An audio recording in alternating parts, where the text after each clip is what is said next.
One of the limitations to the simpler cheesecloth method is it tends to leave sometimes more glaze than you'd like in deep grooves and crevices, and it can't reach in there to get that out. The second technique will show you how to do a more refined job with a little more control because of the tools that we'll use. So I need to clean this glaze off before it hardens. In order to do that, I'm going to grab some paint thinner. I've got it in a little squirt bottle here for easy dispensing, and you can see right away that the glaze starts washing off the surface.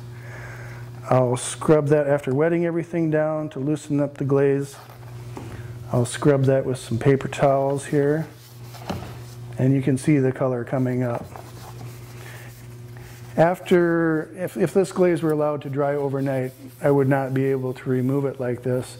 But this is one of the user-friendly benefits of learning glaze techniques, is that you don't have to get it perfect the first time. I've got a scrubbing brush here I'm going to use to reach into the grooves and help me clean that out. And you can see that that's picking up some color as well. So between the solvent and the scrubbing with paper towels and the brush, I'll be able to remove almost every bit of glaze from that first technique. Now that the paint thinner is dry from the cleaning process, we can move on to the second technique of applying glaze. And for that, we're going to use sash brushes. Sash brushes are natural bristle brushes.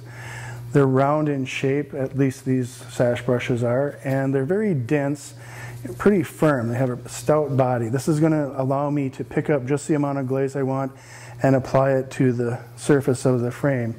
The second brush I'm going to reserve and keep that aside as clean so that I can do the final bit of glaze removal with that.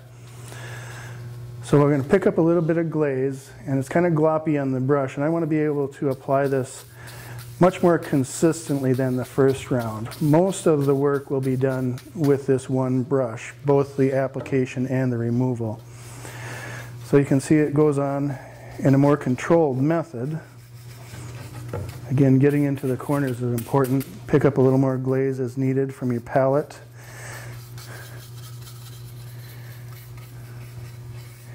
It takes a little bit longer to apply glaze with this technique because you're being a little more careful about the placement of it.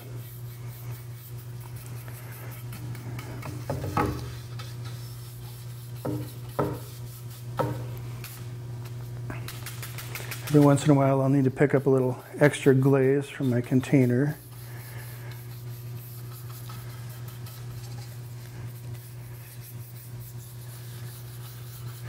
Pushing it down into the grooves of the carving, and as you can see, even at this point, haven't really started the removal yet, but have much more control over the distribution of the glaze in the removal process.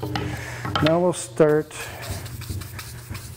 drying out the brush, same one used for application, and try and work the streaks down because I want that last brush to remain as clean as possible so it does not add streaks. And here's where it will be useful to have a towel to clean off some of that glaze.